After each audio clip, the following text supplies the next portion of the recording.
Bismillahirrahmanirrahim. Alhamdulillahirabbil alamin. Wa bihi nasta'in ala umuri dunya waddin.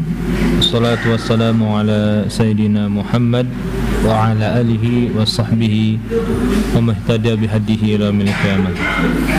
Assalamualaikum warahmatullahi wabarakatuh.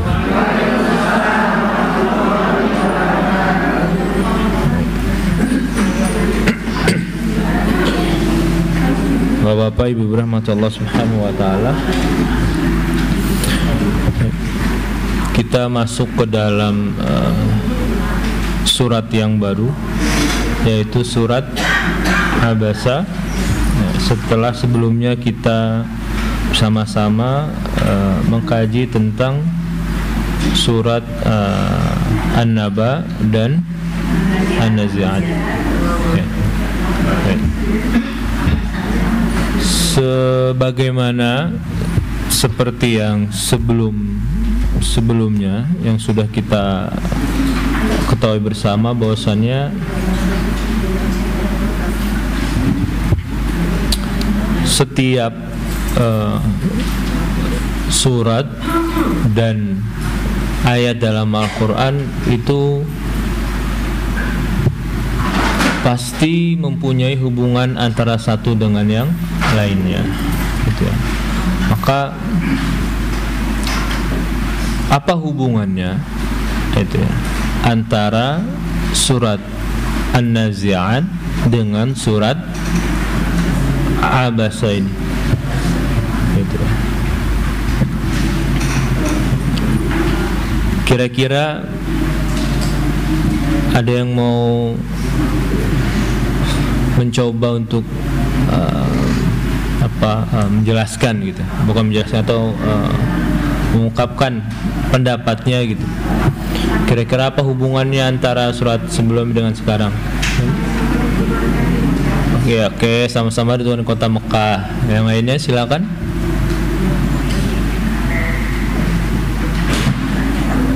Silakan Ibu. Apa hubungan?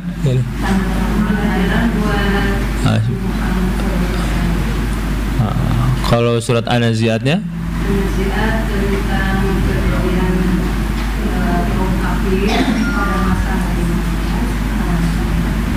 Dan kalau Abasa ini perilaku Rasulullah yang memperlakukan kepada seseorang yang tidak mengalami untuk memberikan tazkirah. Oke, baik. Apa hubungannya antara ayat dengan surat An-Nazi'at dan Abasa itu tadi? Ya kan? An-Nazi'at tentang kiamat. Kafir hari kiamat. Menyesal kafir tentang kehidupan dunia. Kalau kenapa itu sama-sama pelajaran tentang Fir'aun, Nabi Musa dengan Fir'aun. Abasa? Ya, Abasa. Abasa. An-Nazi'at dan Abasa, Ibu. Ya. Sekarang kan kita masuk ke dalam surat Abasa. Bukan Pak An-Naba. Yang lain silakan. Apa hubungannya kira-kira? Gitu. Rasulullah sedang berbincang dengan kemudian kedatangan seorang yang sahabat. Rasulullah berbuka masam. Lalu hubungan dengan sebelumnya? Apa Pak? Kira-kira Pak? Siswanya ada peringatan. Yang disamakan juga diperingatan juga di mana?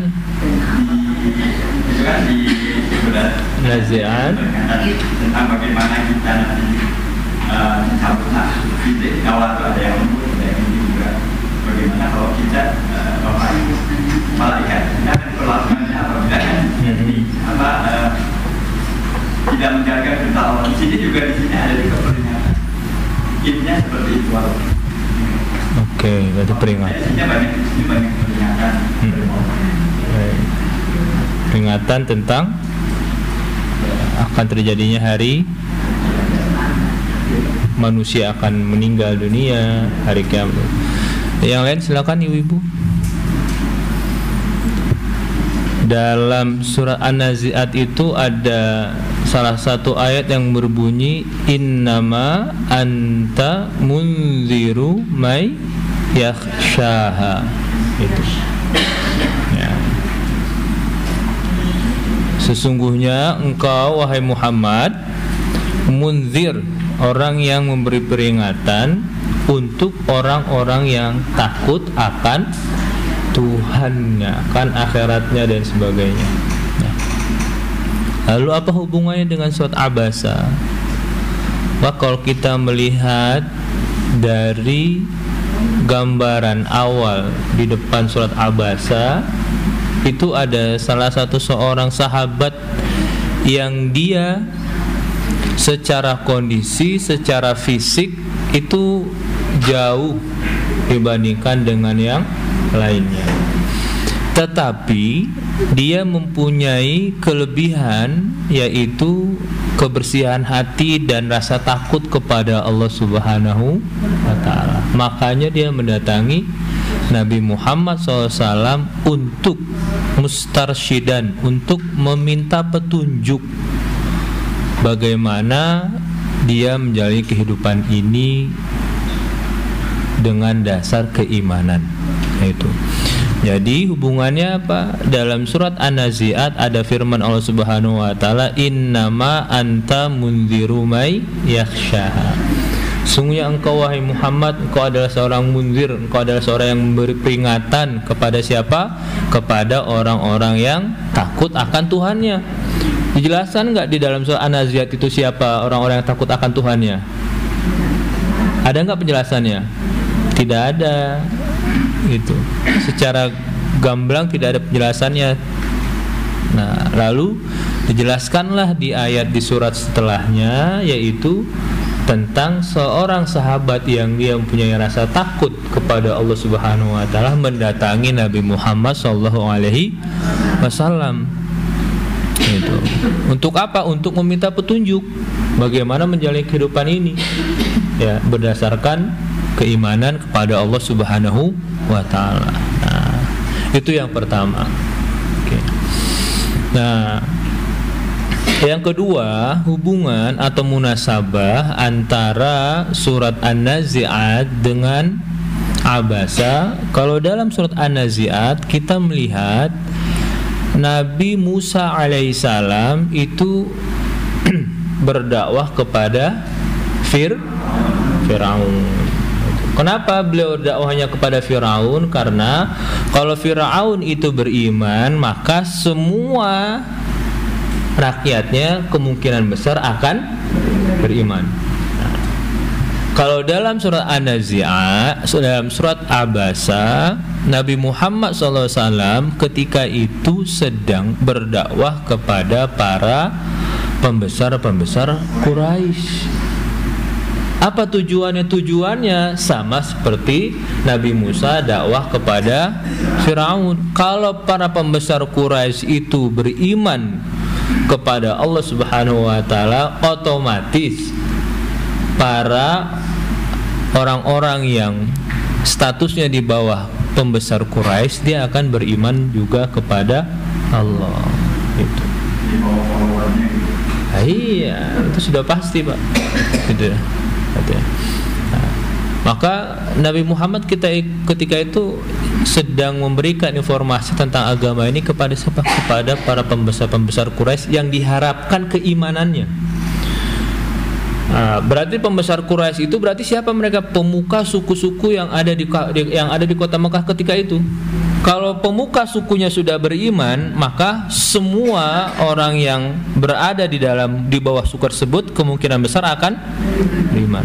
Sama kalau di Indonesia, kalau ada beberapa tokoh masyarakat, ada beberapa tokoh adat, dan ada beberapa tokoh suku. Nah, kalau perkataan yang diucapkan oleh tokoh adat, tokoh suku, tokoh masyarakat itu didengarkan atau tidak? Didengarkan gitu. Maka ketika mereka mengucapkan saya beriman kepada Allah, itu hampir kemungkinan besar semuanya akan beriman kepada Allah. Itu diantara munasabahnya, antara hubungan antara surat An-Nazi'at dan Abasa. Itu. Kalau yang pertama tadi, Abi Muhammad sebagai pemberi peringatan kepada orang-orang yang takut akan Tuhannya. Maka Allah berikan contoh sosok yang takut kepada Tuhannya, dia lebih, menurut kita, menurut pandangan manusia ya, menurut pandangan manusia dia lebih, fisiknya lebih kurang dibandingkan dengan kita, secara status sosial juga nggak keren-keren amat, tetapi dia takut, ada rasa takut di dalam hatinya, maka dia datang kepada Nabi Muhammad SAW. Mustarsyidan itu meminta petunjuk kepada Nabi Muhammad, bagaimana nih saya nih hidup di dunia ini nih. Nah, itu dalam rangka beribadah kepada Allah Subhanahu wa taala dan berdasarkan keimanan.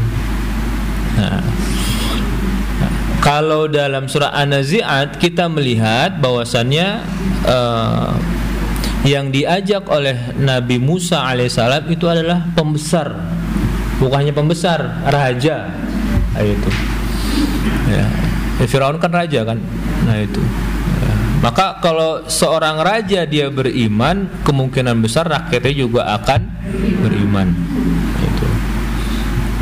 Nah kalau dalam surat Abasa yang diajak oleh Nabi Muhammad SAW ketika itu adalah para pembesar-besar suku Quraisy ketika itu. Maka kalau mereka semuanya beriman, kemungkinan besar orang-orang kafir Mekah juga akan beriman ketika itu. Nah, maka kalau kita melihat hubungan dari surat An-Nazi'at dan Abasa, ya, ternyata kemuliaan itu tidak dilihat dari status sosial. Firaun itu kurang hebat apa status sosialnya? Coba, ada nggak yang ngalahin Firaun kita di sini sekarang? Status sosialnya? Nggak ada. Itu. Ya kan? Bapak kalau dulu bekerja paling tinggi status sosialnya apa? Direktur, CEO lah paling tinggi lah. Atau komisaris lah paling tinggi. Nah, itu. Ya. Lah, Firaun apa? Yang punya negara. Nah, itu. Status sosial apa? Paling tinggi udah Firaun itu. Nah, itu. Begitu juga dengan orang-orang pemuka kafir Quraisy ketika itu. Status sosial mereka apa? Paling tinggi ketika itu. Tidak ada yang melebihi status sosial mereka kecuali diri mereka sendiri itu. Gitu. Maka status sosial itu tidak menunjukkan kemuliaan di sisi Allah Subhanahu wa taala. Itu. Maka Allah ingin menggambarkan kepada kita, ada loh hambaku yang status sosialnya di mata manusia, fisiknya dia tidak sempurna, status sosialnya juga tidak keren-keren amat. Bisa jadi status sosialnya di bawah kita. Status sosial ya, bukan status dia sebagai sahabat Nabi Muhammad SAW. Kalau status sebagai sahabat ya kita jauh, itu kan. Status sosialnya bisa jadi Abdullah bin Maktum itu di bawah kita itu. Tetapi apa? Tetapi gara-gara dia ini Allah Subhanahu wa taala mengingatkan Nabi Muhammad sallallahu alaihi wasallam. Gara-gara seorang buta. Itu. Maka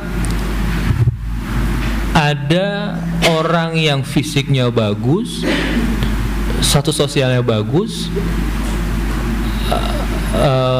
semuanya dalam keadaan yang baik, tetapi di mata Allah tidak ada nilainya sama sekali. Itu ada.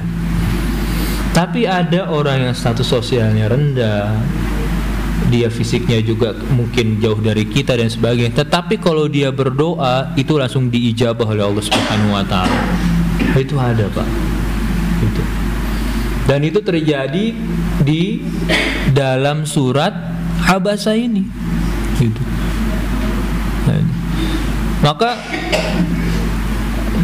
kita ini kadang-kadang karena kita keseringan menilai sesuatu dengan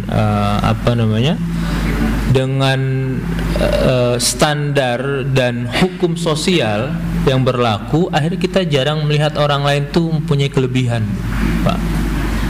Itu. Ya kan? Artinya yang sering kita lakukan itu adalah kompensasi balik. Anda memberi, pasti saya akan beri. Anda berbuat jahat, saya akan balas. Itu kan, itu kompensasi balik kan seperti itu. Kita jarang melihat bahwasannya hubungan sosial kita itu adalah standarnya keimanan kepada Allah Subhanahu wa taala. Itu. Dan Abasa ini mengajarkan kepada kita tuh untuk melihat hal-hal yang demikian. Gitu. Ini orang kalau menurut kita nih nggak ada apa-apanya nih. Udah nggak melihat gitu, tapi dia mempunyai kedudukan yang mulia, bukan hanya di sisi Allah, nanti di sisi para sahabat ketika itu. Siapa yang menjadi muadzin Nabi Muhammad SAW selain Bilal? Beliau ini gitu. Jadi Bilal itu, Abdullah bin Maktum itu adalah muadzin Rasulullah SAW di kota Madinah. Jadi nggak boleh ada yang azan itu kecuali 2 orang tuh. Beliau ini yang menurut kita itu nggak ada kelebihannya, tetapi dia adalah seorang muadzin. Dan yang satu lagi Bilal. Bilal dulu kita tahu ceritanya. Siapa Bilal itu? Budak.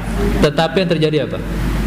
Dia adalah muadzin Rasulullah SAW. Nggak ada yang berani, nggak ada yang azan kalau ada Bilal dan Abdul Maktum di kota Madinah ketika itu. Itu. Maka surat Abasa ini ya, itu diantara temanya. Itu pertama tadi kita sudah bahas tentang munasabah, tentang hubungan antara surat sebelumnya dan surat yang akan kita bahas ini. Nah, sekarang kita masuk ke dalam tema yang ada di dalam surat Abasa, An-Nazi'at, Abasa. Nah, ya. Nah.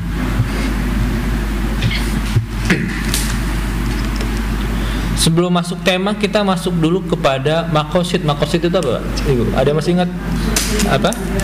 Ya bolehlah sebut dengan sebagai tujuan dari surat ini apa?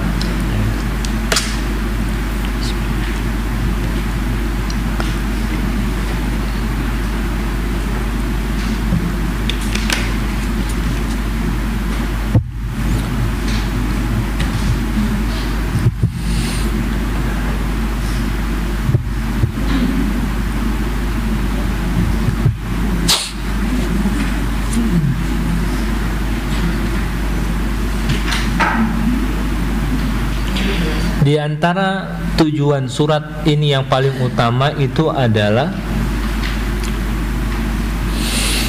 hakikat dakwah Al-Quran yang diajarkan oleh Nabi kita Muhammad SAW. Ya. Dakwah Al-Quran itu. Ya. Atau tujuan surat ini itu adalah menggambarkan kepada kita bahwasannya Al-Quran itu pertama akan memberikan manfaat kepada orang yang mau mengambil manfaat dari Al-Quran. Itu yang pertama. Yang kedua, Al-Quran itu akan memberikan kerugian bagi orang-orang yang dia memalingkan dirinya dari Al-Quran. Nah. Siapa orang-orang yang berpaling dari Al-Quran? Itu. Dan siapa orang-orang yang berusaha untuk mendapatkan manfaat dari Al-Quran? Nah, kalau dalam surat ini, mereka yang berpaling dari Al-Quran itu adalah akhirnya para pembesar-pembesar Quraisy. Mereka orang-orang yang berpaling dari Al-Quran, maka mereka akan mendapatkan kerugian dan sebagainya. Siapa orang yang mengambil manfaat atau kebaikan dari Al-Quran, maka kalau dalam surat ini adalah itu tadi, Abdullah ibnu Maktum itu, sahabat itu. Nah itu ya.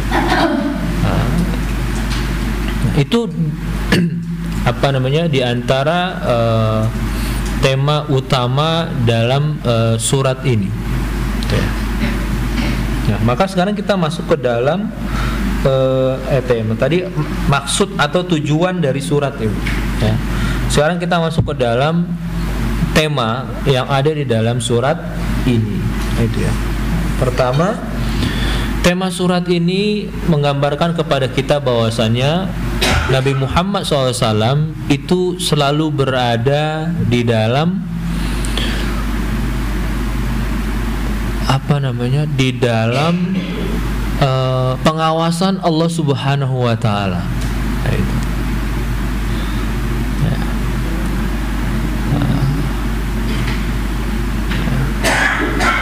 Kenapa? Karena kalau ada sesuatu yang itu tidak sesuai menurut Allah Subhanahu wa Ta'ala, dan itu adalah suatu hal yang lumrah biasa dilakukan oleh manusia, tapi Allah tidak berkenan, maka Allah Subhanahu wa Ta'ala mengingatkan Nabi Muhammad sallallahu alaihi wasallam. Itu dalam surat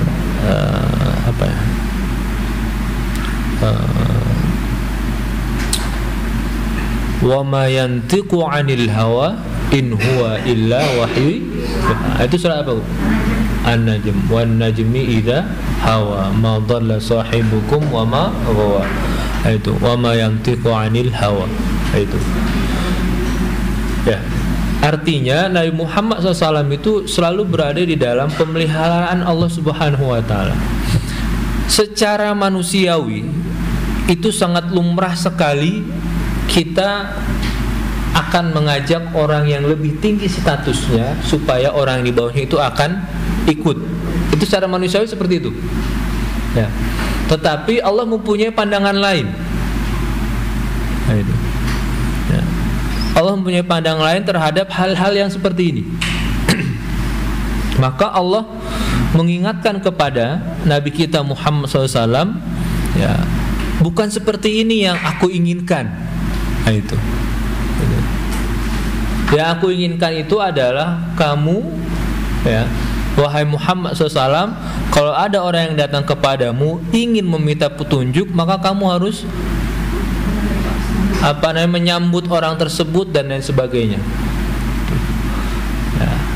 Ya. Meskipun pada saat itu memang Nabi Muhammad SAW sedang berbicara dengan para pemuka Quraisy dan sebagainya. Itu. Karena memang Nabi Muhammad itu manusia atau malaikat? Manusia. Maka beliau akan selalu terbawa dengan sifat-sifat kemanusiaannya sebagaimana kita. Itu. Nah, itulah kenapa Allah Subhanahu wa Ta'ala itu mengutus para nabi dan rasul dari jenis manusia juga, gitu. Karena ada sebut namanya gharizah itu, misalnya kita bahasa gampang itu bawaan lahir. Nah, itu. Bawaan lahir manusia itu dia akan menghormati orang yang lebih tinggi status sosialnya. Dia, ya kan, apapun itu bentuknya, itu bawaan lahir kita tuh. Tetapi akhirnya agama ini apa? Menghilangkan. Ya, maka yang paling mulia itu adalah orang yang paling bertakwa di sisi Allah Subhanahu wa Ta'ala, tetapi dari segi menghormati ini tetap. Ya, tetap kita harus menghormati orang yang lebih tua dari kita, lebih banyak ilmu dari kita dan sebagainya. Ini dari segi penghormatan, bukan memuliakan. Tapi dari segi pemuliaan, siapa yang harus kita muliakan? Maka orang yang paling bertakwa di antara kita nih. Misalnya ini ibu-ibu adalah sosok, bapak-bapak ibu adalah sosok yang paling bertakwa dibandingkan dengan saya, maka Ibu-ibu adalah pada saat itu adalah sosok yang paling mulia dibandingkan dengan saya. Maka saya harus menghormati ibu-ibu dan bapak-bapak. Gitu. Nah, maka kalau kita melihat teori sosial, ini nggak akan nyambung sekali dengan agama ini. Gitu. Tetapi agama itu tetap mengajarkan kepada kita harus menghormati sosok yang lebih tua dan harus menyayangi sosok yang lebih muda dibandingkan dari kita. Gitu. Nah, Nabi Muhammad SAW itu karena beliau adalah manusia sama seperti kita, maka tidak akan lepas dari sisi-sisi manusiawi beliau, sebagaimana dengan kita ini. Tapi Allah Subhanahu Wa Taala itu mengarahkan beliau, gitu loh. Bahwasannya petunjuk dan agama ini itu tidak hanya diperuntukkan untuk orang-orang pembesar, tetapi agama dan petunjuk itu juga harus diberikan kepada orang-orang yang menurut kita itu status sosialnya di bawah dan sebagainya. Maka kalau misalnya agama ini hanya diperuntukkan untuk orang-orang yang besar saja, lalu bagaimana dengan kita ini yang status sosial di bawah dan sebagainya?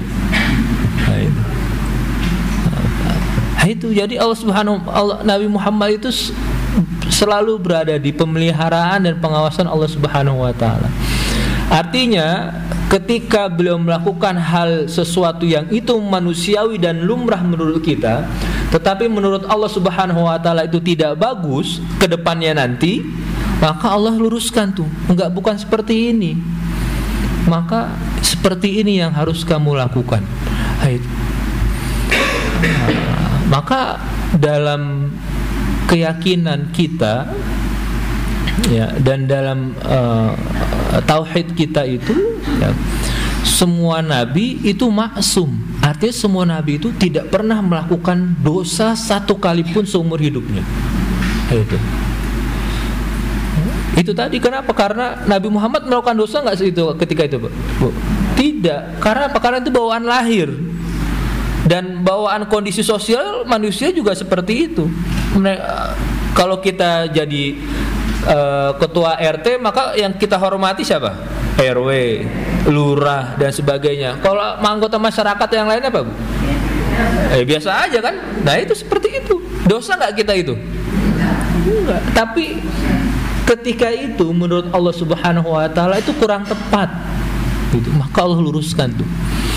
Itu. Nah, ya, surat inilah yang menggambarkan bagaimana Allah Subhanahu Wa Taala itu ya mengingatkan Nabi Muhammad SAW disebabkan oleh sosok yang menurut kita status sosialnya jauh dan fisiknya juga nggak sempurna, tapi dia menjadi sebab ayat ini, surat ini turun. Lebih mulia mana kira-kira? Bapak-bapak, ibu-ibu, saya atau dia? Nah, itu.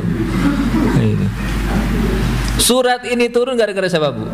Pak, gara-gara dia. Nah, itu. Gara-gara dia surat ini turun dan itu dibaca nanti sampai hari kiamat. Dan sekarang kita pelajari sama-sama. Nah, itu. Nah, itu. Maka kemuliaan itu kalau kita bandingkan jauh mulia Abdullah ibnu Maktum dibandingkan dengan kita ya. Atau gini, sahabat saja itu tidak semua sahabat yang hidup di zaman Nabi Muhammad SAW itu Al-Quran turun kepadanya, kepada orang itu. Nah, itu. Kan sahabat Nabi banyak ketika beliau masih hidup. Bahkan ketika beliau meninggal, ada yang mencatat bahwasannya sahabat Nabi Muhammad itu sudah sampai puluhan ribu. Gitu. Apakah puluhan ribu itu semuanya ayat dalam Al-Quran turun kepada mereka? Enggak. Tapi dari puluhan ribu itu ya, turun kepada Abdullah ibnu Maktum surat Abasa ini. Makanya ketika kalau kita baca sejarah itu, para sahabat itu mereka sangat memuliakan orang-orang yang apabila Al-Quran itu turun kepadanya, itu Bu. Ya. Jadi kalau ada Al-Quran turun kepada sahabat misalnya Abdul bin Maktum, itu para sahabat yang lain itu mereka akan memuliakan orang tersebut. Kenapa? Karena sebab dia kita belajar dan kita tahu bagaimana Al-Quran ini mengajarkan tentang kehidupan, keimanan dan lain kepada kita. Gara-gara dia. Gitu. Makanya ketika Nabi Muhammad SAW beliau pergi dari kota Madinah bersama para sahabat-sahabat yang lainnya, siapa yang menjadi pemimpin kota Madinah? Yang menjadi pemimpin kota Madinah adalah orang buta ini nih. Gitu. Beliau yang diamanahkan oleh Nabi Muhammad SAW. Gitu. Kita aja jarang-jarang diamanahi untuk menjadi ketua RW. RT aja enggak gitu. Ini dia yang diamanahkan oleh Nabi Muhammad SAW ketika Nabi Muhammad dan para sahabat besar yang lainnya itu pergi keluar kota Madinah. Itu. Nah, ini yang pertama. Jadi temanya itu adalah Allah memberikan pelajaran kepada dan mengingatkan kepada Nabi Muhammad SAW bagaimana cara memberikan petunjuk ya, kepada umatnya. Nah, itu yang pertama. Yang kedua, tema dari surat ini itu adalah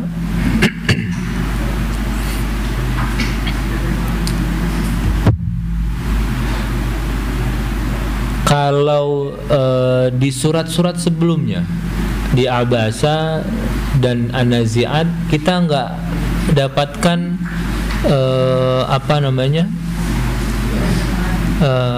sebutan ya terkait dengan Al-Quran. Coba ada nggak dalam surat Abasa, An-Nazi'at yang menyinggung tentang Al-Quran itu? Surat Abasa ada nggak? Surat Abasa, surat An-Naba ada nggak yang menyinggung tentang Al-Quran? Tidak ada, gitu. Nah, dalam surat ini itu disinggung Al-Quran. Maka ada salah satu ayat fi suhufim mukarramah marfu'atim mutahharah bi aidi safara kiramim barara. Itu kemuliaan Al-Quran itu. Nah, maka tema dalam surat ini adalah kemuliaan tentang Al-Quran. Gitu. Ya.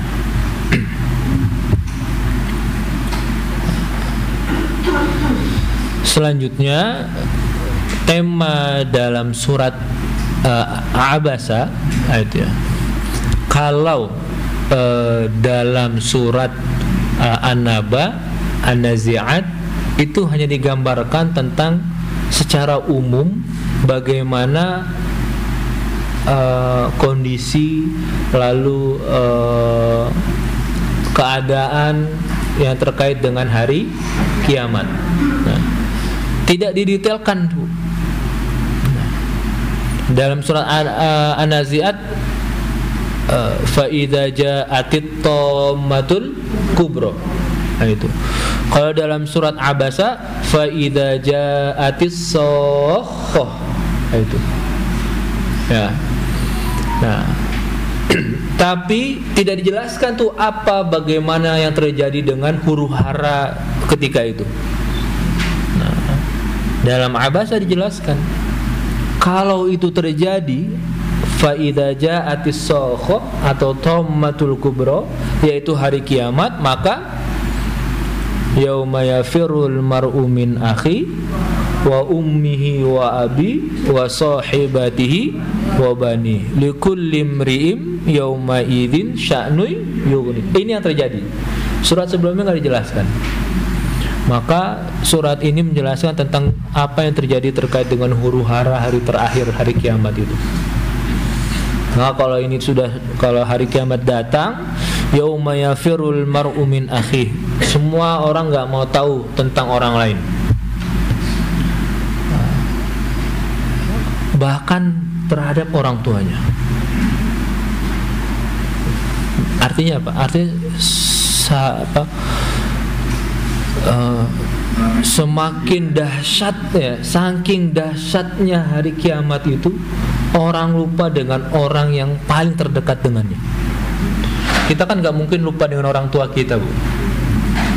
Nggak mungkin kita lupa dengan anak kita. Tapi Al-Quran itu menggambarkan fa'idha ja'atis sohoh, kalau terjadi itu hari kiamat, yauma yafirul mar'u min akhi wa ummihi wa abi. Manusia itu akan sibuk dengan urusannya masing-masing. Dia lupa dengan orang tuanya, dia lupa dengan saudara kandungnya, dia lupa dengan anak istrinya. Itu kan gambaran tentang bagaimana dahsyatnya hari kiamat dan hari perhitungan itu. Kenapa? Karena likulli mri'in, pada hari itu semuanya ngurusin dirinya masing-masing. Yauma idzin sya'nu yawmi. Itu. Nah, kalau dalam surah An-Nazi'at dan sebagainya itu tidak digambarkan. Ya. Maka dalam surat ini digambarkan tuh, apa yang nanti terjadi dengan hari akhir itu, hari kebangkitan itu. Ya. Nah, sebelum manusia itu mati lalu meninggalkan dunia ini, ditanam, dikubur, maka manusia itu mengalami fase yang disebut namanya kehidupan. Ya. Setelah mereka melewati fase kehidupan, maka mereka disebut namanya fase kematian. Nah, surat ini menggambarkan dua fase itu. Fase pertama, manusia itu mengalami kehidupan, ya. Nanti selanjutnya fase di mana manusia mengalami kematian dan akhirnya dibangkitkan lagi. Ya.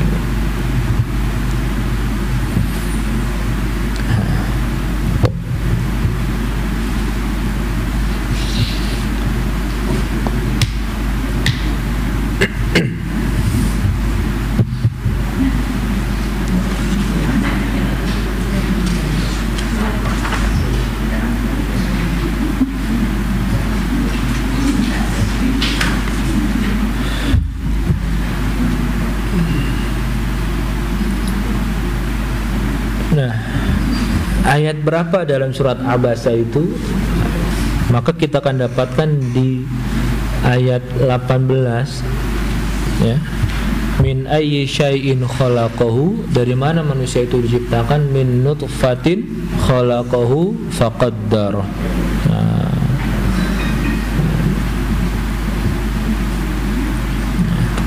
maka nanti inilah fase awal kehidupan manusia, berawal dari yang namanya nutfah, itu min nutfatin khalaqahu faqaddar.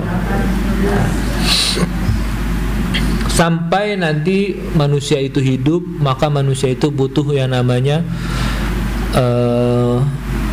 makanan untuk menunjang kehidupannya. Maka dijelaskan di dalam surat ini. Falyanzuril insanu ila ta'ami, maka hendaklah manusia itu melihat apa yang dikonsumsinya oleh mereka. Fa'ambatna fiha habba wa 'inaba wa qadba wa zaituna wa nakhla wa hadaiqa ghulba wa faqihata wa abba, diakhiri dengan mata'al lakum wa li an'amikum. Semua itu Allah peruntukkan untuk manusia dan untuk binatang-binatang ternak kalian. Itu. Jadi Allah bukan hanya saja menciptakan manusia, tapi Allah juga menyediakan kebutuhan apa yang dibutuhkan oleh manusia dan yang dibutuhkan oleh binatang ternak yang nanti dikonsumsi juga oleh manusia. Nah, itu. Ada yang vegan di sini. Ada yang vegan nggak, Bu? Ibu tahu vegan nggak, Bu? Hah? Orang yang nggak makan daging, hal-hal yang seperti itu ada, Bu? Hah? Nggak ada. Nggak ada ya, bagus ya, Bu. Hah? Orang Advent, orang Advent.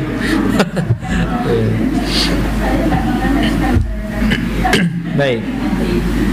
Nah, itu yang fase pertama kehidupan di manusia dimulai dari nutfah itu.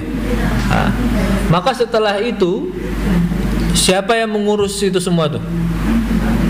Siapa yang menjaga manusia? Allah.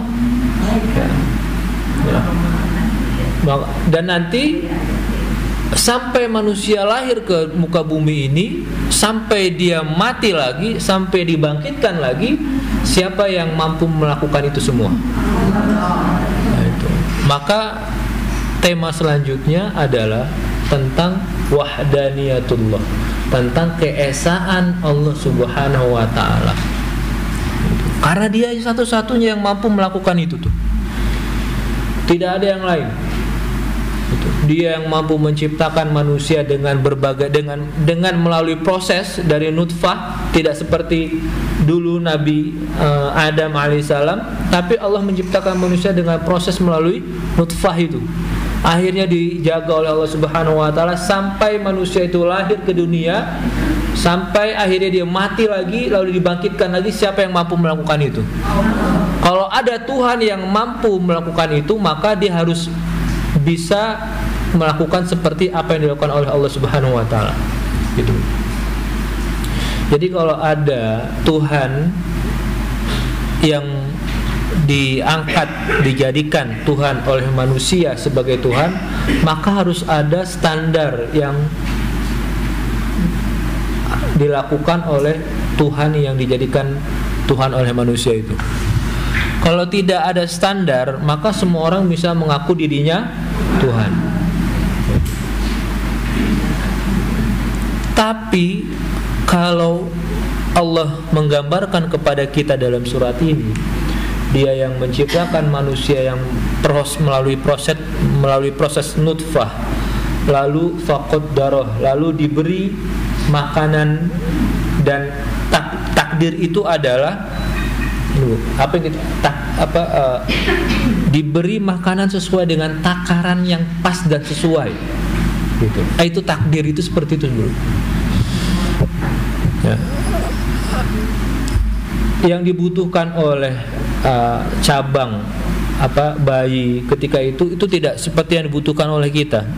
Maka Allah memberikan sesuai dengan apa yang dibutuhkan oleh janin dalam rahim seorang perempuan itu. Itu disebut dengan faqaddarah. Maka Allah memberikan kepada yang ada dalam janin itu sesuai yang dibutuhkan oleh janin bayi itu, enggak lebih dan enggak kurang. Siapa yang bisa membuat aturan sedemikian itu? Nah, itu. Ya. Maka keimanan orang-orang kampung itu sangat kuat sekali mereka, dan sangat mudah sekali mereka untuk beriman kepada Allah Subhanahu wa taala dibandingkan kita orang kota ini. Orang kota itu ribet, Bu. Banyak mikir sehingga terlintaslah keraguan-keraguan atas kekuasaan Allah Subhanahu wa taala. Ya kan? Ya. Itu. Tapi orang kampung tuh enggak. Ketika mereka ditanya, orang Arab Baduy itu sangat kuat. Kenapa mereka sangat mudah beriman? Karena mereka mempunyai logika sederhana yang itu bisa dibuktikan. Itu. Maka ketika mereka bertanya kepada Muhammad, siapa Tuhan kamu wahai Muhammad? Wahai Muhammad, jawabnya mudah. Dia yang menciptakan langit dan bumi. Itu. Maka di pikiran orang-orang Baduy itu, kalau dia menciptakan langit dan bumi, berarti dia mampu menciptakan saya. Berarti dia mampu melakukan segala sesuatu. Kenapa? Karena langit yang luas itu, bumi yang luas ini itu diciptakan oleh Allah Subhanahu wa Ta'ala. Berarti saya ini dibandingkan dengan ciptaannya nggak ada apa-apanya. Itu orang kampung tuh seperti itu. Makanya orang kampung tuh umurnya panjang, badannya sehat dan sebagainya, karena pikirannya nggak ruwet.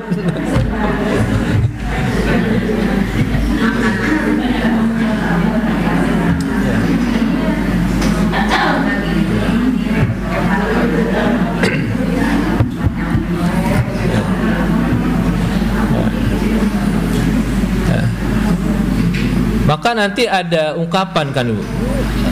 Ini mungkin ungkapannya jauh beda aja, sangat berjauh gitu. Nah, sering kita ada dengar ungkapan muka kampung rezeki kota. Nah ini. Kita harus seperti itu juga Bu, gitu. Tinggal di kota, tapi kita harus mempunyai logika yang itu dimiliki oleh orang-orang yang hidup di pedesaan. Itu. Kenapa? Karena mereka sangat mudah, sangat sederhana sekali cara berpikirnya. Gitu. Ya. Itu mau kita pungkiri atau tidak seperti itu. Dan itu yang terjadi. Gitu. Kan? Kalau bapak ibu punya saudara yang tinggal di kampung, sekarang ibu ini umurnya 70, 65. Coba lihat orang yang kampung di sana, umur 65, 70, masih ke sawah, masih bawa motor, masih bajak sawah. Ibu-ibu udah pakai tongkat. Bapak udah itu kan yang tidak bisa kita pungkiri itu. Kenapa mereka bisa seperti itu? Padahal umurnya adalah sama. Itu. Ya. Nah. Dan ini menunjukkan bahwasannya keimanan kita kepada Allah Subhanahu wa Ta'ala itu memang harus ditopang dengan keimanan dan ilmu yang memadai. Gitu. Jadi kalau saya tanya nih sekarang nih, Bapak Ibu yakin dan percaya Tuhan itu hanya satu Allah? Hah? Yakin dan percaya Tuhan itu hanya satu Allah saja? Benar? Hah?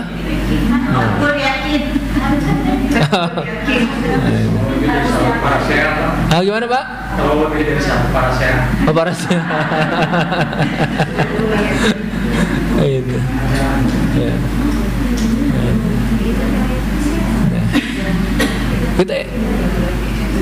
Dan itulah yang terjadi dengan orang-orang Arab, yang orang-orang kafir itu seperti itu Bu. Itu. Wala in sa'altahum man khalaqas samawati wal arda la yaquluna Allah. Kalau mereka ditanya siapa yang menciptakan langit dan bumi, semuanya menjawab Allah yang menciptakan. Gitu. Tapi kalau misal ditanya siapa yang kamu imani dan siapa yang kamu yakini, nanti dulu. Nah itu. Ada orang kafir seperti itu. Nah itu. Nah, jadi kalau kita tanya kepada diri kita, yakin gak kita kepada Allah Subhanahu wa Ta'ala? Allah itu yang menciptakan langit dan bumi. Semuanya orang akan menjawab yakin. Tapi apakah kita masih mempunyai keimanan dan keyakinan ketika kita diuji oleh Allah Subhanahu wa Ta'ala?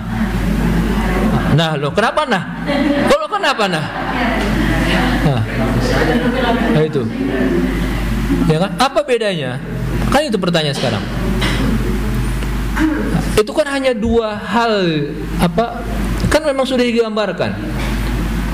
Dunia ini pasti akan selalu berputar antara sedih, senang, sakit, bahagia, pertemuan, perpisahan dan sebagainya. Itu. Nah, itulah yang diungkapkan oleh salah satu syair. Samaniyatun, ada 8 hal. Ya. Yang ini akan dialami semua manusia yang hidup di atas muka bumi ini. Enggak pernah orang yang hidup di atas muka bumi tidak mungkin dia tidak akan merasakan 8 hal ini. Itu. Yang pertama, sururun, bahagia. Lawannya apa Bu? Huznun, sedih. Nah itu. Ya. Lalu ada liqaun, ada pertemuan. Lawannya apa? Furqan, perpisahan. Siapa yang di dunia ini nggak pernah berpisah? Pasti akan berpisah. Siapa di dunia ini yang nggak pernah sedih? Semua orang akan sedih. Itu. Lalu ada sukmun, ada sakit. Lawannya apa? Sehat. Siapa yang nggak pernah sehat dan sakit? Itu. Semua kan seperti itu. Artinya kita sudah digambarkan, gitu ya. Maka pertanyaannya, ketika kita diuji oleh Allah Subhanahu wa taala, di mana keimanan kita dan keyakinan kita terhadap Dia yang menciptakan langit dan bumi? Tuh.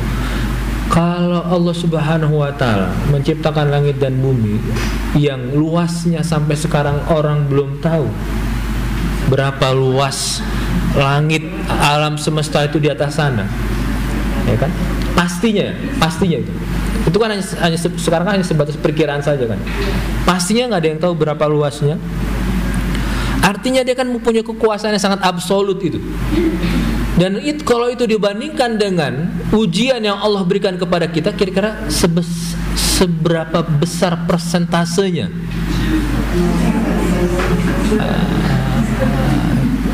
Kira-kira berapa? Gitu. Lalu di mana keimanan kita dan keyakinan kita kepada Allah Subhanahu wa taala itu? Maka surat ini mengajarkan kepada kita tentang wahdaniyatullah, tentang keesaan Allah Subhanahu wa taala. Dia Maha segala-galanya. Hanya Dia satu saja yang bisa melakukan hal tersebut, tidak ada yang lain. Maka kalau nanti ada Tuhan yang diangkat oleh manusia, dia harus mempunyai standar supaya dia disebut sebagai Tuhan. Apa standarnya? Pertama, dia harus bisa menciptakan sebagaimana Allah Subhanahu wa taala menciptakan manusia. Dia harus bisa menghidupkan, dia harus bisa mematikan, dan dia harus bisa membangkitkan. Kalau itu dia bisa lakukan, barulah pantas kita sebut dia sebagai Tuhan. Kalau tidak, maka jangan menganggap. Itu standar Al-Quran itu seperti itu. Dan ini gambaran dalam surat Abasa itu. Maka ya memang kita ini akan diuji oleh Allah Subhanahu wa taala sesuai dengan kadar dan kapasitas jiwa dan keimanan kita masing-masing. Nah, itu jadi setiap orang akan berbeda-beda. Tetapi jangan sampai karena ujian yang Allah berikan kepada kita, justru kita tidak menemukan Allah Subhanahu wa taala di ujungnya. Gitu. Saya beberapa kali ngobrol dengan orang-orang yang dulu kurang percaya dengan kekuasaan Allah Subhanahu wa taala. Dalam artian Allah itu ketika memberikan ujian kepada hambanya, pasti Allah akan berikan pertolongan, kekuatan dan sebagainya. Beberapa kali saya ngobrol dengan orang-orang seperti ini, ya. Ujiannya juga luar biasa, gitu.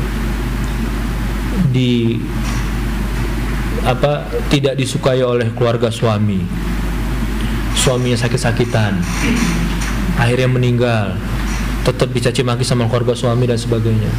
Dia menjadi tulang keluarga sendiri, gitu. Tapi yang saya ambil poin dari cerita dia itu adalah ujungnya dia bilang seperti kepada saya. Akhirnya ini karena orang Jabodetabek, Bu, akhirnya dia ngomongnya gue lu gitu. Akhirnya katanya gue yakin kalau Allah itu ada. Itu Bu. Maksud saya ini, jangan sampai kita yakin Allah itu ada setelah melewati itu, gitu loh. Gitu. Kan kalau saya ingin nimpalin bisa kan? Lah, dulu kemana aja? Nah, gitu. Kan jadi nggak enak kan? Akhirnya kita malah ini orang nggak simpati banget ini. Gitu. Jadi seperti itu. Nah, itu. Nah, itu yang diungkapkan itu seperti itu. Akhirnya gue yakin Allah itu ada. Artinya apa? dia merasakan pertolongan Allah Subhanahu wa taala melalui tangan-tangan orang lain dan sebagainya. Bukan hidayah. Hah? Artinya bukan hidayah. Itu hidayah karena dia kembali dan meyakini Allah itu ada dan dia rasakan. Maka kalau ujian tidak menuntun kita bertemu dengan Sang Khalik, itu berarti ada yang aneh dengan dengan kejiwaan kita itu. Ada yang aneh dengan diri kita itu. Maka bersyukurlah kalau ibu-ibu bapak-bapak itu diuji oleh Allah Subhanahu wa taala. Iya, betul. Ya, itu yang kita tahu gitu. Allah akan menghapuskan dosa, mengangkat derajat sebagainya. Tetapi yang paling utama adalah kita yakin bahwasanya Allah itu memang ada. Kan pertanyaannya keimanan dan keyakinan kita kepada Allah itu yang kadang-kadang agak-agak ini gitu. Nah, itu. Bagaimana supaya itu ajek dia paten ya di dalam jiwa kita, itulah diantaranya itu. Ustaz, kadang-kadang orang merasa diuji kalau berkesusahan. Iya. Ujian kan ada kesenangan, kesusahan. Ketika susah masih bertanya kenapa saya, ketika sudah diberi jabatan, diberi harta lebih. Dan terbaik kan ujian juga ya. Makanya ketika misalkan diberi anak kan ujian juga. Jabatan juga ujian juga. Ada dasar manusia itu ketika bertanya ketika diuji susah gitu. Itu aja jadi kalau udah susah perlu diuji, kalau ketika diberi kesenangan rasanya hanya diberi berkenan kepada sebetulnya ujian juga. Maka ketika dia senang lupa jatuh sedikit pun jatuh masuk. Oke, baik. Nah, jadi pada dasarnya ujian berbeda. Kata orang ketika diuji senang pada dasarnya iman kita benar jatuh pada dasarnya ketika kita diberi kelebihan harta, kita di jabatan tinggi pada situ kita akan susah untuk ujiannya berat. Iya. Baik. Ini ya baik sebentar ya Pak ya. Jadi itu ibu-ibu bapak-bapak, tema dalam surat Abasa itu ya tadi yang maka diakhiri dengan wahdaniyatullahu ta'ala, yaitu keesaan Allah Subhanahu wa ta'ala.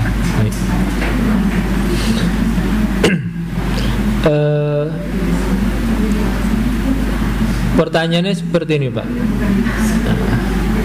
Siapa yang melihat ujian itu sebuah keburukan dan nikmat itu sebuah keburukan? Siapa yang melihatnya? Manusianya, ya kan? Nah itu. Nah, kenapa dia bisa berpandangan seperti itu? Ya, itu tadi karena manusia itu terbentuk dan akan menjadi seperti sekarang ini dipengaruhi oleh berbagai macam hal, gitu Pak. Lingkungannya sangat berpengaruh, gitu. Lalu latar belakang juga sangat berpengaruh dan sebagainya. Nah, dan itu pertama kita tidak bisa menyalahkan hal yang seperti itu, karena kalau kita yang tinggal di timur ini masih mudah, gitu Pak. Artian mudah itu artinya kita masih bisa di ngobrol dan sebagainya. Tapi kalau mereka-mereka yang tinggal di barat gitu, ketika segala sesuatu itu harus bisa dibuktikan, itu juga sangat susah kita untuk membuktikannya. Karena di dunia ini kan tidak semuanya hal itu terlihat. Ada hal-hal yang tidak terlihat dan itu ada. Nah itu, ya.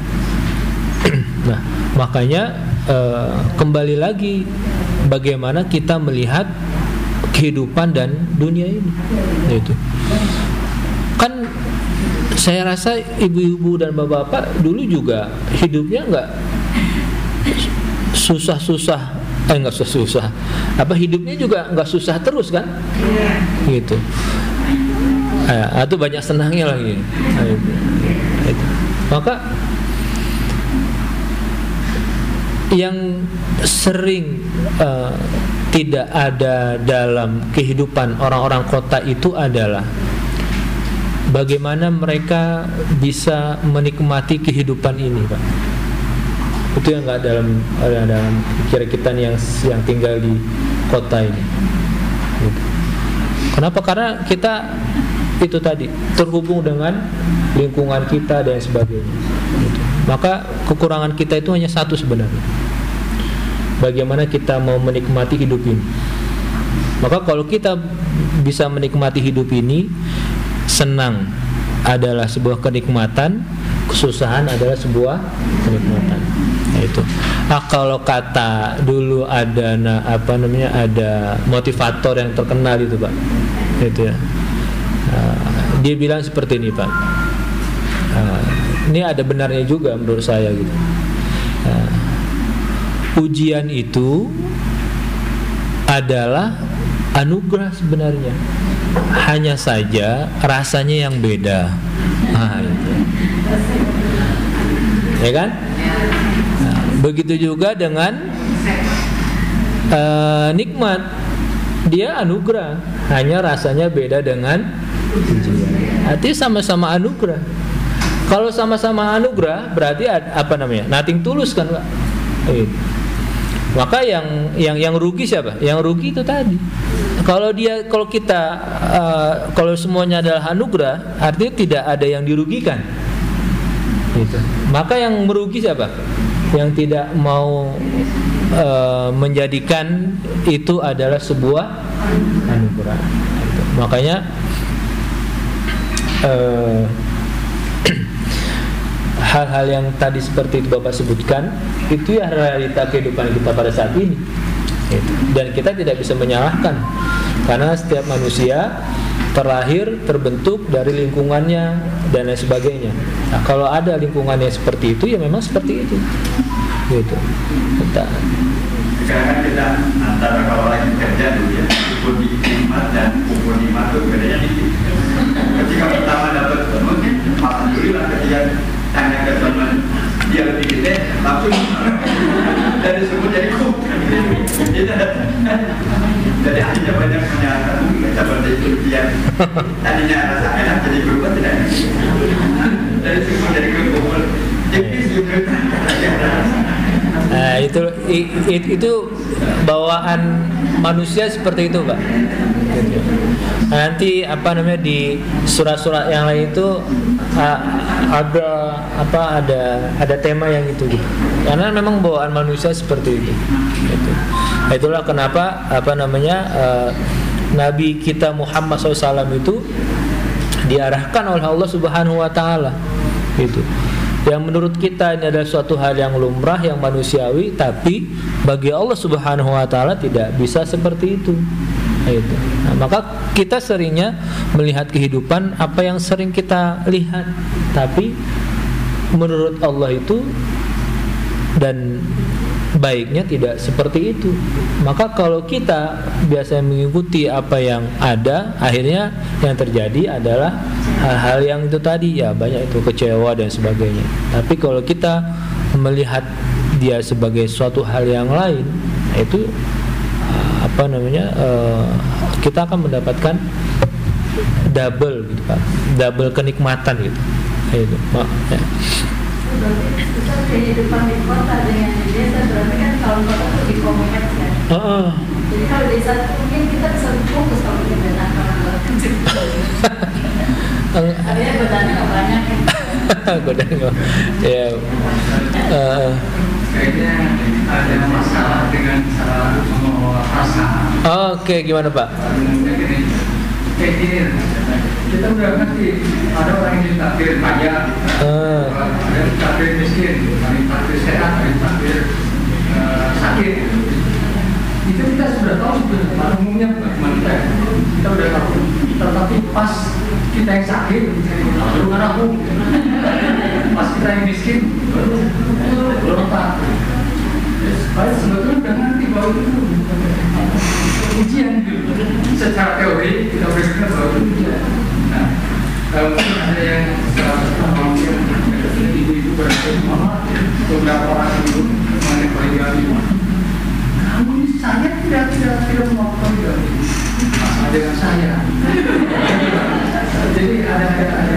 itu masalah nanti. Maksudnya kalau itu masalah itu kelolaan gimana gitu? Baik. Supaya kita bisa menikmati yang pada saat kita baik. Caranya mudah, Pak. Yang tadi itu sebenarnya adalah sebenarnya konsepnya itu adalah kalau dalam bahasa Jawa itu nanti sebenarnya ini akan kita bahas di surat tersebut gitu. Cuma saya spill lagi gitu. Caranya mudah itu adalah kalau orang Jawa itu dia sebutnya dalimo. Dalimo itu adalah huruf dal yang ada 5. Nah, itu surat apa tuh?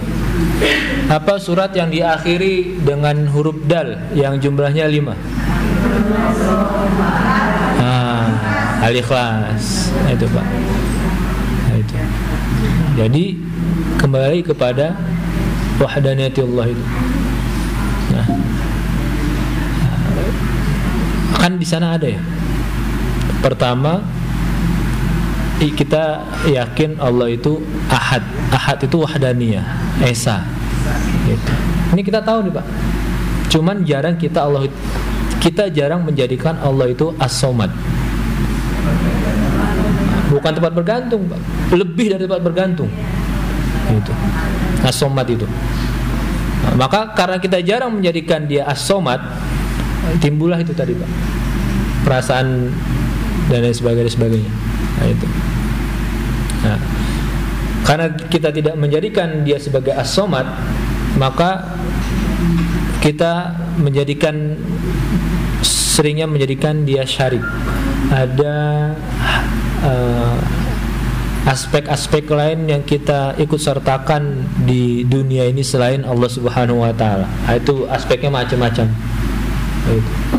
Padahal sudah disebutkan lam yalid wa lam yulad wa lam yakun ya kan, wa lam yakun, lam itu dan dia tidak, yakun jadi. Itu artinya dan dia itu sangat tidak mungkin ada yang setara atau ada yang serupa dengan dia. Tapi yang sering kita lakukan sebaliknya. Walam yakul lahu kufuwan. Ada yang sebanding sebagainya. Itu. Ini kalau teori sederhana seperti ini Pak. Kalau mau mencoba mempraktekkan, nah ini Bu. Agama itu harus dipraktekkan Ibu, Pak. Dia tidak akan membekas kalau tidak kita praktekkan. Gitu. Siapa yang hari ini ibu bapak mengucapkan dari jalan, dari rumah ke sini mengucapin alhamdulillah, ada nggak? Ada nggak? Saya tanya. Ada.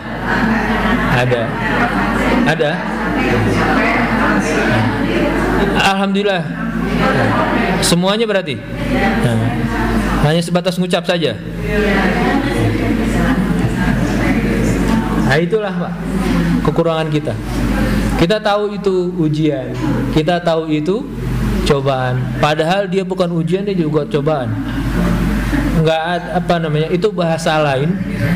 Ya, bahasa lain adalah ujian dan cobaan. Padahal sejatinya dia adalah anugerah. Gitu. Nah,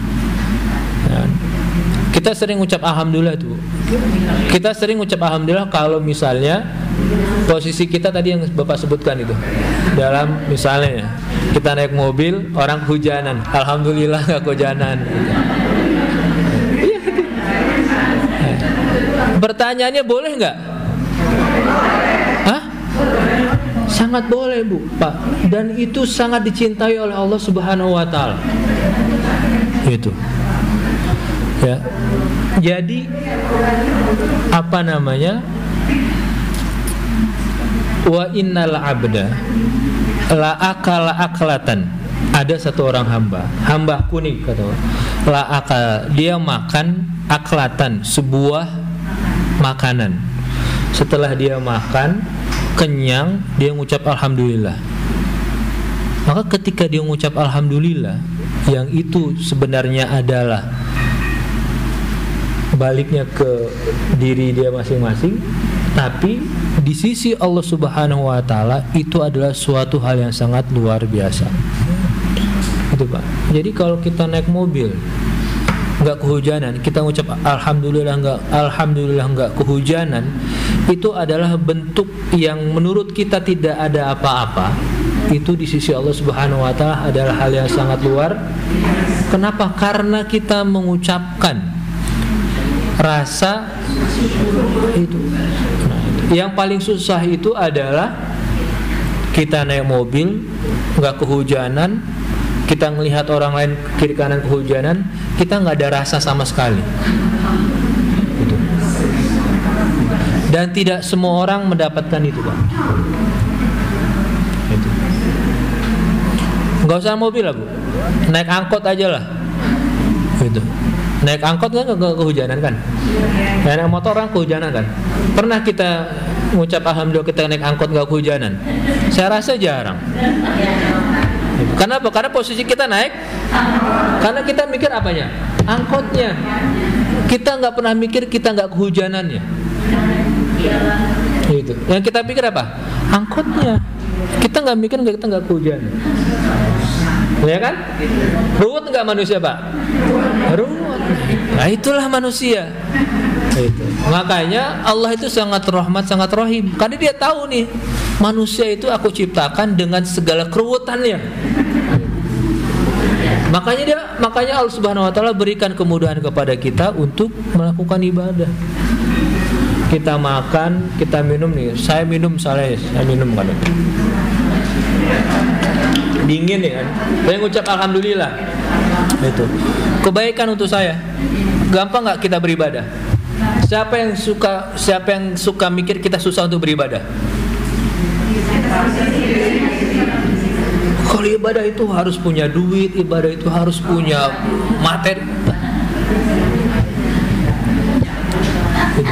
Kita itu yang suka mikir ibadah itu susah itu kita.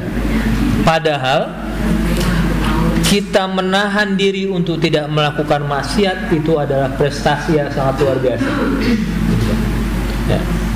Menahan diri tidak melakukan maksiat itu sebuah prestasi yang luar biasa. Dan itu di sisi Allah Subhanahu wa taala juga sebagai kebaikan. Maka kalau kita bisa menahan diri tidak melakukan maksiat, maka kita tidak akan ada kufur tuh. Ya kan? Tidak menyakiti orang lain. Artinya apa? Kebaikan. Maka tidak melakukan maksiat adalah sebuah kebaikan yang sangat-sangat berharga, dan kita tidak pernah menilai itu adalah sebuah kebaikan. Karena kita melihat ibadah itu harus punya duit, ibadah itu harus punya ini sebagainya. Kita nggak pernah melihat ibadah itu adalah ibu-ibu, saya mau masuk nih, ibu maaf, siapa namanya Bu? Bu, siapa namanya Bu? Hah? Siapa Bu? Ibu Tuti. Saya datang nih, lalu Ibu Tuti bukan pintu untuk saya tuh. Kita nggak pernah melihat itu sebuah ibadah dan kebaikan. Padahal kalau Ibu Tuti melakukan itu dalam rangka menghormati dan dalam rangka mempermudah seorang muslim untuk masuk, itu kebaikan yang sangat luar biasa. Apa susahnya buka pintu itu? Susah nggak buka pintu? Nggak ada yang susah. Nah, dan itu dari dulu sampai sekarang nggak ada yang bukain pintu saya.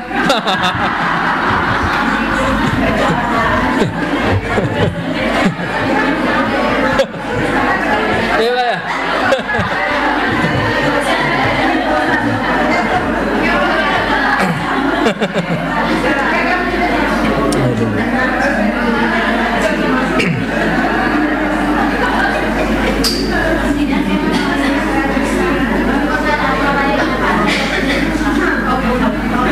Nah itulah manusia Bu. Jadi manusia itu harus dikasih kode keras dulu, baru dia mau. Padahal Allah sudah memberikan kode-kode yang lembut, yang halus, tapi manusia itu gitu. Maka harus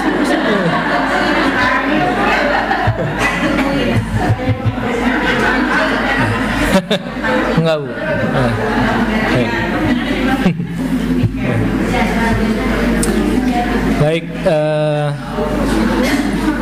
kita sudahi dan kita cukupi. Insyaallah kita lanjutkan di minggu yang akan datang. Mudah-mudahan kita semua diberikan oleh Allah Subhanahu wa taala husnul khotimah dan semuanya diberikan afiah itu Bu. Itu. Jadi untuk yang ibu-ibu, bapak-bapak yang sudah di masa, bukan di masa sih, karena masa kita nggak tahu, bisa jadi saya duluan tuh, gitu. Ya, yang sudah dilewat itu maka yang harus sering dipinta itu adalah al-afwa wal afiyah. Jadi pintalah kepada Allah Subhanahu wa taala al-afwa, yaitu pemaafannya, dan al-afiyah yaitu kesehatan jasmani dan rohani. Itu ya. Baik, mudah-mudahan Allah Subhanahu wa taala menganugerahkan kita semuanya hati. Mari bersama-sama kita tutup dengan doa kafaratul majlis. Subhanakallahumma bihamdik, asyhadu an la ilaha illa anta, astaghfiruka wa atubu ilaik. Astaudiukumullah fi ri'ayatihi wa dhimmatihi. Wassalamualaikum warahmatullahi wabarakatuh.